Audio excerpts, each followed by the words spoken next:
We just hope that our support brings that cure a day forward. It's the staff and our customers really love being involved, and to be part of saving people's lives is something pretty special. I hope that Jack doesn't carry the gene, but if he does, I hope that research and modern medicine will be able to find in the future something to be able to turn the gene off. Yeah, I'm really fortunate that I work with many ladies. I've got family members, I've got friends who are surviving. Many years ago they wouldn't have done.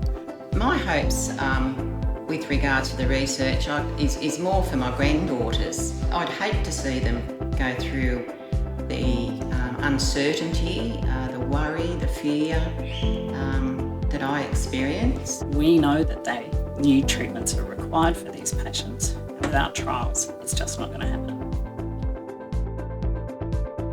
The Australia and New Zealand Breast Cancer Trials Group is a unique collaboration between researchers, women who participate in clinical trials, and supporters through the activities of the Breast Cancer Institute of Australia.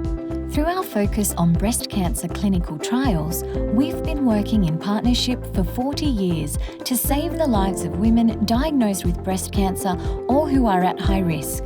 Together, we are working towards a world without breast cancer. I was diagnosed in 2008.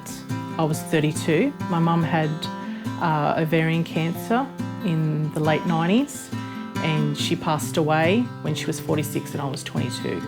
I was walking back to the car and, I knew enough about cancer and treatment with mum that the chemotherapy that it could, potentially affect my fertility. I got very emotional and, I even went back into the doctor's surgery and spoke to him again. Because I'd had a benign cyst removed from my other breast about 12 or 13 years before then, I was not blasé completely, but I did think, well, I'll be right, it'll just be a little lump again and I'll be fine. The surgeon, the doctor even said to me, you can make an appointment and come back and see me, or we can just phone you. And I said, oh look, I won't worry about the appointment, just give me a phone call. Well, that was when I learned that I had breast cancer and I was home all by myself. And it was awful. Even all those years ago, I still get a little bit upset, but I'm still here with my beautiful granddaughters. I was diagnosed in August 2009 and I was 46 at the time, and I'd actually gone with a girlfriend she had a bit of a scare, so I went along to hold her hand at a mammogram and she was given the all clear, but then I realised I hadn't done much of a self-check myself. So I came home that night, did an examination and found it wasn't really a lump, it was more of a thickening. So resulting in going to the GP because I just had the feeling nothing was quite right, had tests and was ultimately diagnosed, yeah. Breast cancer research is important to us because we've been through it with our family. My wife's had breast cancer, her mother, her aunties and cousins. We've got 3 senior staff here at the shop who've also been through breast cancer. So we've been through the experience and we've seen the consequences. You see people change. You see their lives change, and then you see the situation they're in change, and then it affects all their friends and all their relatives, and you stand there or you sit there and you think there's nothing I can do. And that's the worst feeling of the lot. Breast cancer mortality has dropped over the last 20 years, and it's really come about because of 2 things.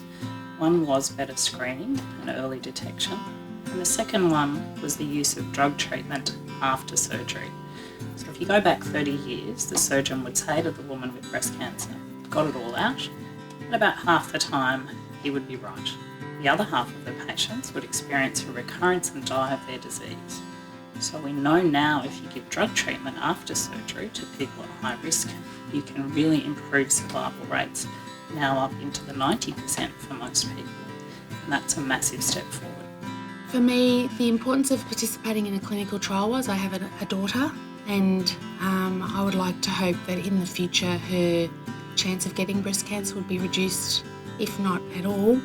I just look at the advances and the amount of work that's being done in clinical trials, and the treatments are improving and the outcomes, survival rates, everything is getting better. I've often reflected on the fact that some patients that I've treated with very aggressive disease who have unfortunately succumbed from their disease would now have treatments available, and I often find myself wondering whether that could have made a difference if those drugs were available then. The best part of my job is that when women come back for review each year after their breast cancer treatment, they show me the photos of the weddings and the grandchildren and the milestones, the places that they've been. In our practice, we have a postcard board. People send their postcards from around the world where they're travelling. And that actually reminds us that treating breast cancer gets women back on track with their normal lives. I think the Trials Group has played a very important part of the new drugs coming to the clinic because the drugs have been tested with the Trials Group in Australia.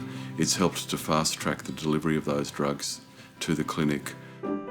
Over the past 20 years, our research has made significant progress, which is today helping women in Australia and all over the world. This includes identifying new drug treatments to prevent recurrence in women treated for breast cancer, refining chemotherapy to reduce side effects, boost tolerance and be more effective, proving that Herceptin can save the lives of women with HER2-positive breast cancer, identifying a new treatment to avoid the side effect of infertility young women often experience when undergoing chemotherapy, identifying biomarkers for breast cancer which can lead to more effective treatments, showing that breast cancer can be prevented in some women at increased risk. Thanks to these breakthroughs, more women today survive breast cancer than ever before. This would not have been possible without our generous supporters, many thousands of individuals, community groups, businesses and corporate sponsors. But we won't stop until every life is saved. Across Australia, 16,000 women will be diagnosed with breast cancer in 2016. That's 44 women every day. Our research has the power to change the future for all of us. To ensure a world where no child loses their mother to breast cancer, no husband loses his wife, and no parent loses their child. Together, we can give every woman every chance of overcoming breast cancer. Look, at the end of the day, we know there'll be a cure one day, and the more people that help us support, then the more days we'll bring forward. Well, knowing that I was part of the clinical trial and I now have Jack to prove that the clinical trial worked for me, I am really happy to be able to play a small part for women who are facing breast cancer now, that my results can give them a chance to have children in the future. So we need to be able to get better at our treatments. We need to be able to be absolutely confident that all those women are getting the best treatment, and that really needs your support. I think the advancements that have been made are really incredible, and that's really why we're so involved, because again, we're making a difference, but by small steps. But the more people who take those small steps, the bigger the difference that we can make. I'm really, really proud of our involvement with the Breast Cancer Institute for the last 20 years. I've been here for the whole time. I think everyone has a role to play, everyone in the community, and the bank's involvement, especially we're part of the community. It could affect any one of us or our loved ones at any point.